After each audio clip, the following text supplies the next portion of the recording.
just under 10% of our children are on a path for success in college and careers. That means a very small number of high school students will have the opportunity to take advantage and say yes. We have to first improve the graduation rate so that we'll have more students who can get those scholarships.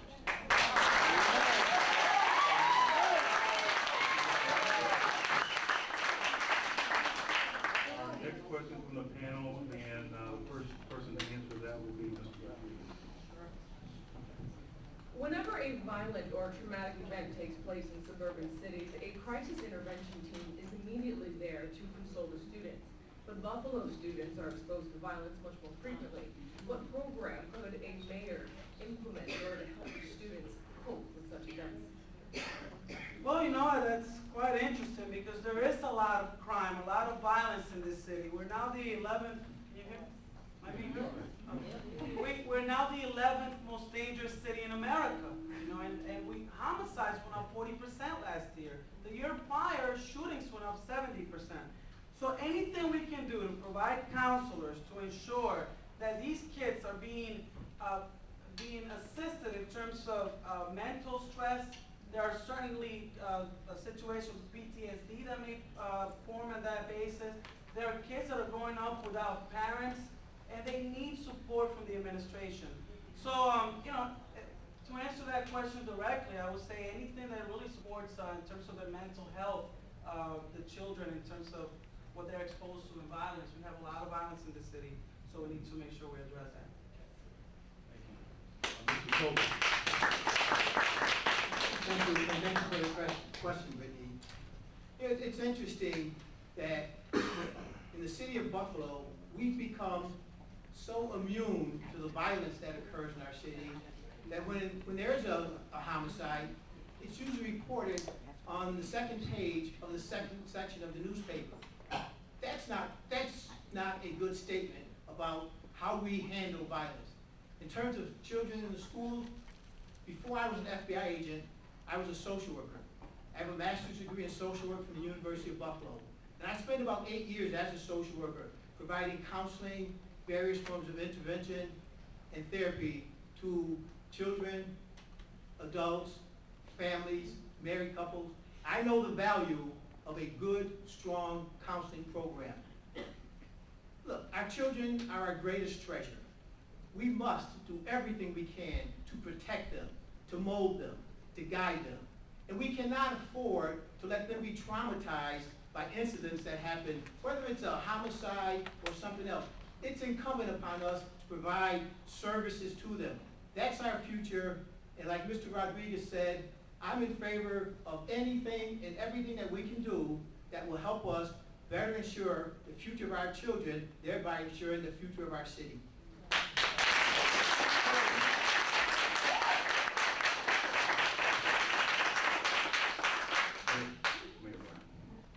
You know, when children are impacted by violence, it certainly shakes them to the core.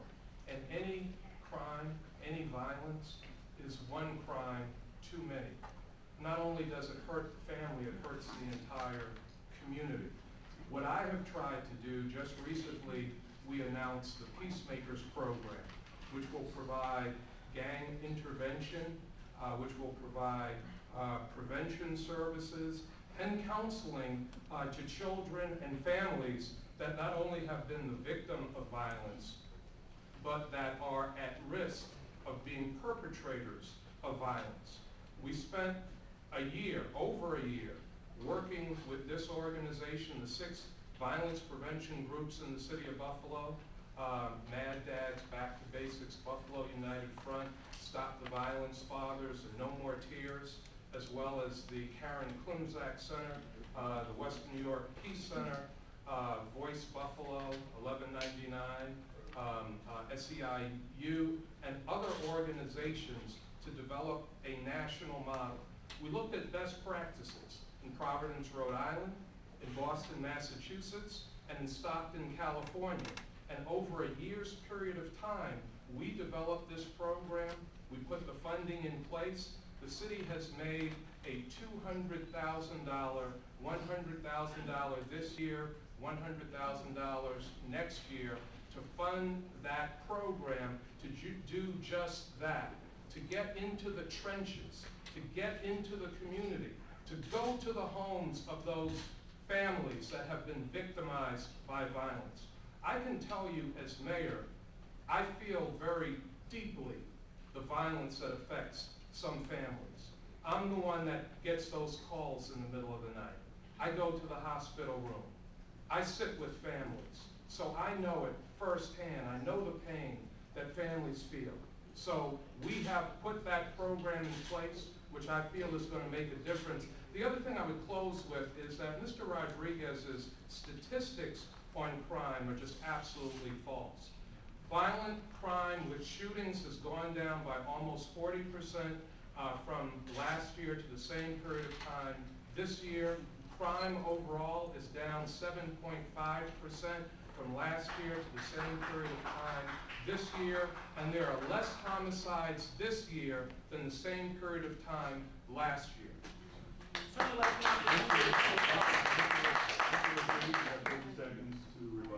Okay, well, you know what's interesting is that the FBI named Buffalo the 11th most violent city in America. Last year in October, Forbes magazine named Buffalo the 10th most dangerous city in America. Homicides did go up 40% last year. This is a fact that you can Google and find out. The Buffalo News reported. The year prior, shootings went up 70%. This is also a fact. So for the administration to claim that crime has gone down, I say, well, maybe dog napping has gone down.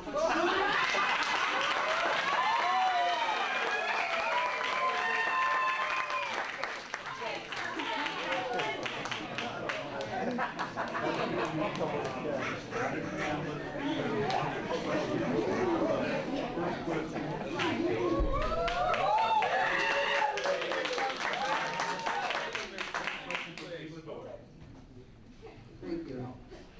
Illegal guns are a big part of the crime problem. If you are the elected mayor, what is your plan to stop the flow of illegal guns into the city? Illegal guns are a problem in our city. I had a almost 22-year career with the Federal Bureau of Investigation. I know something about policing, I know something about violence, I know something about the damage that guns do to our community. If I'm elected mayor, I will ensure that we have a comprehensive plan that allows us to get these weapons off the streets. It won't be a PR effort like we have with our current gun buyback program. And we tell our citizens after that they're now safer, because let's be realistic.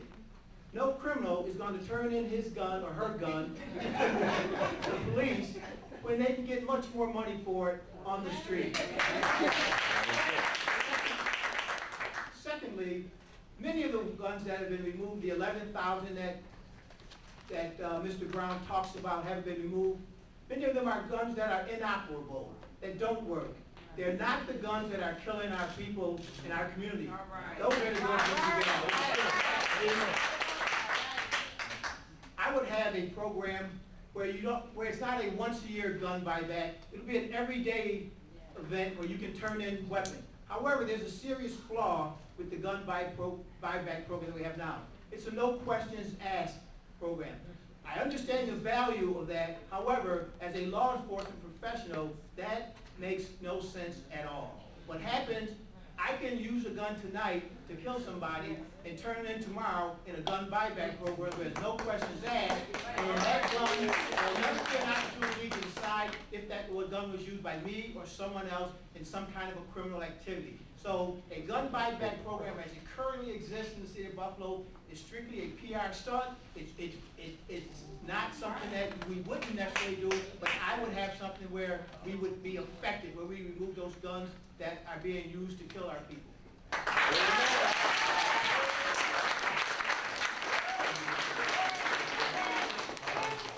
is where the referee in me gets involved. Direct attack mayor, 30 seconds to rebut that, and then 2 seconds, 2 minutes.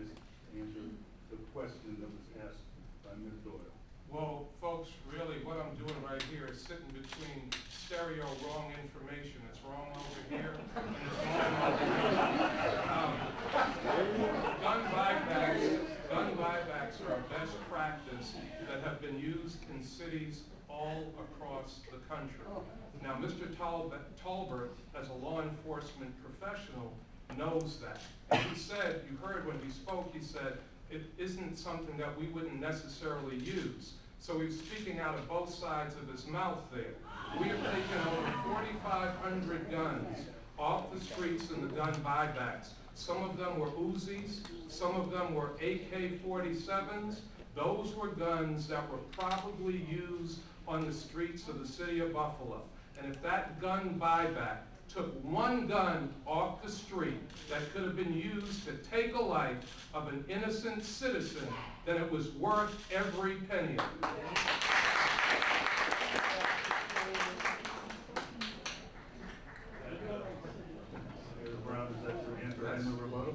That's my rebuttal. Oh, do I get a chance to answer too? Yeah, you get Okay. 2.5 total, and you're Thank you. 3.5 into it. The gun buyback is just one of dozens of different strategies that the city of Buffalo employs. And it's just a minor, small piece of an overall larger strategy. One of the other things that we've done is created a unit called the Strike Force. The Strike Force is a partnership between the Buffalo Police Department, the New York State Police, the Erie County Sheriff's Department, and they are out 7 days a week going aggressively after guns, gangs, and illegal drugs. That is another unit that has literally taken hundreds of guns off the streets of the city. Guns, drugs, all total, we have taken over 11,100 guns off the streets of the city. So even if you deduct the 4,500 guns that came out of the gun buyback, it shows that a lot of guns have been taken off the streets of the city in these efforts. Mr. Rodriguez, do you need to have that question asked again? No, Okay. I got a question. Well, I asked because it was asked a little while. Understood. Okay. Well, okay, a few things that I want to say about this. First, the best way to stop a bullet is with a job. Okay?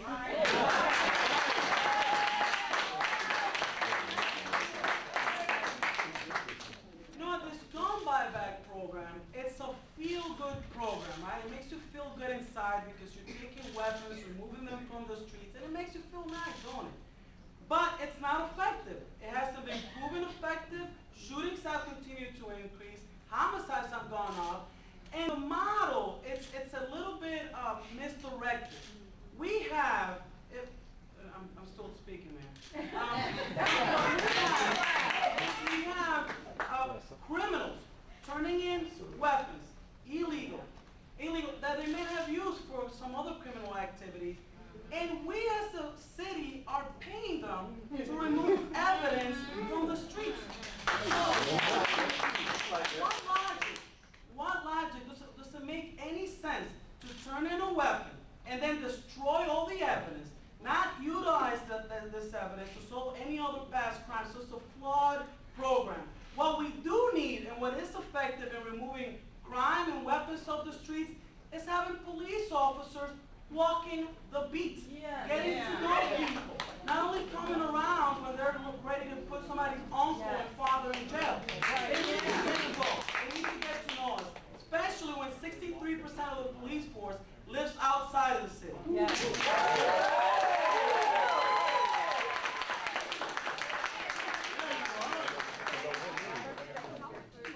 know, again, Mr. Rodriguez is wrong with his statistics. The homicide rate is lower this year than the same period of time last year. And any one homicide is one too many. Shootings with injury are 40% lower this year than the same time last year. Now, the gun buyback, as I mentioned, is one of literally dozens of things that the police do. We have police on foot patrol, we have police on bicycle, we have police on Segway, we have New York State Police in the city of Buffalo, we have Erie County sheriffs in the city of Buffalo working with us. And we have a tremendous partnership with the FBI Safe Street Task Force. Do I get to rebuttal because he did mention my name? Rebuttal is to the personal attack. You attacked the mayor, you got a 30-second rebuttal. Ms. Smallwood? Mayor, as you just mentioned, the police statistics show that the violent crime is down. But when you talk to a number of citizens in the community, they feel as if it's not. What would you do going forward to reduce crime in the city and make neighborhoods safer? Well, we've mentioned a number of things that we've done. The Strike Force Unit, which has been very aggressive in targeting gang members, people with guns, people who are selling drugs. The tremendous partnership we have established with other law enforcement agencies, the New York State Police, the Erie County Sheriff's Department, the FBI, the U.S. Attorney's Office. We have indicted, working with the U.S. Attorney's Office, 20 homicide cases. There are 20 murderers that went away because of the work of the U.S. Attorney's Office partnering with the Buffalo Police Department. 170 violent gang members sent away by the U.S. Attorney's Office, FBI, in partnership with the Buffalo Police Department since 2010. We would continue those aggressive partnerships like that. We have intensified our foot patrols, our bicycle patrols. We have installed 205 surveillance cameras. We have a unit called Skywatch that is used in neighborhoods where there's higher crime and at special events. We have continued to add technology, resources, and staff to aggressively go after the criminal element. We have targeted the most violent criminals that are trying to operate in the city of Buffalo, and we are going after them aggressively every single day. You've seen the drug raids that we've done. The criminals should be afraid in the city of Buffalo because we are going after them, we're knocking their doors down, and we're taking them away every single week, and we're going to keep that up.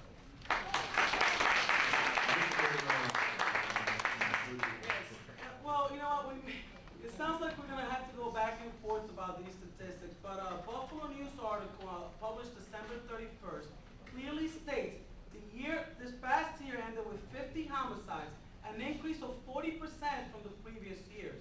Now, I do want to address a few things as it pertains this increased foot patrol.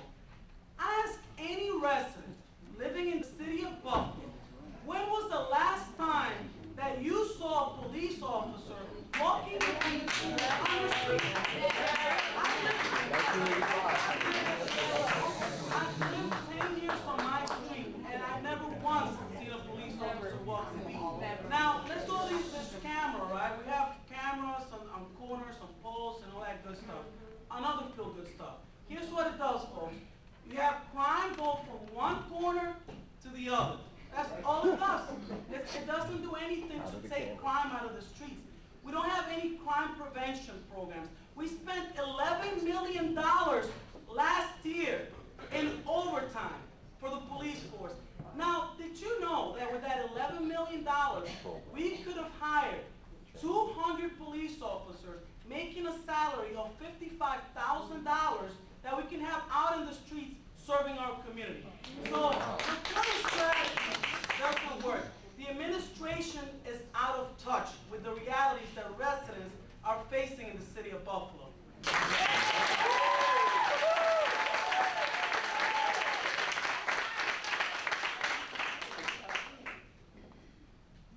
believe, Mayoral, I believe it's your question.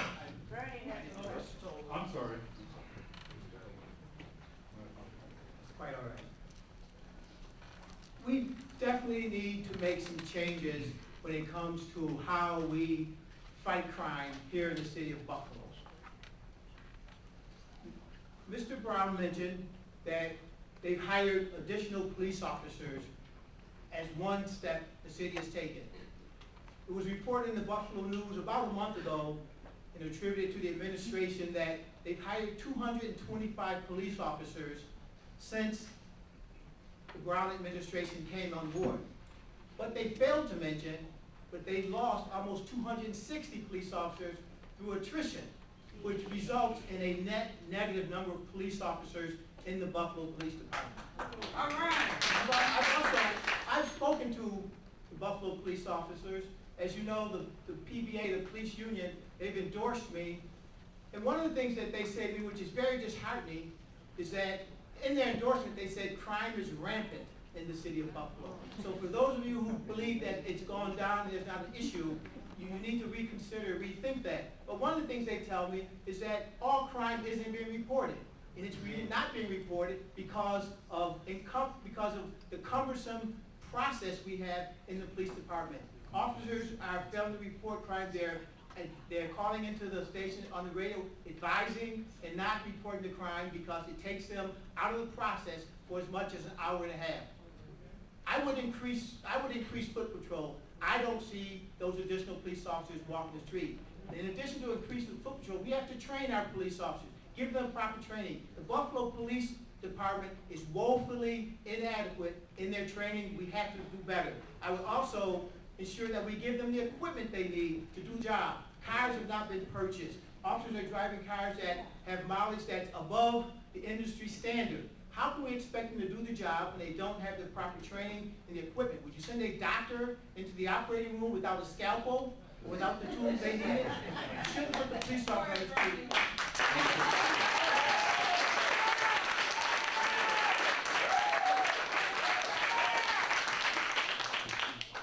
Mr. McNeil, you have the next question.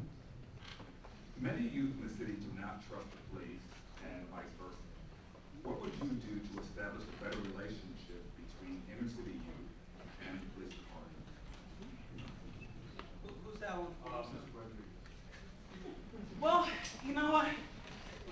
When you consider that we have a system in the city of Buffalo where the jail system is in love with the idea that we're just creating a direct-to-jail pipeline, directly to jail. All these youth, most of them end up in jail. They get a felony, they come back, they're judged for the rest of their lives because they have a felony. They just simply serving the time doesn't allow them to get back into society and get a decent job. Now, you tell me, we have police force that only drive by in a single vehicle. They only come around when something happens and they're ready to put somebody in jail, and they don't connect at all with our youth.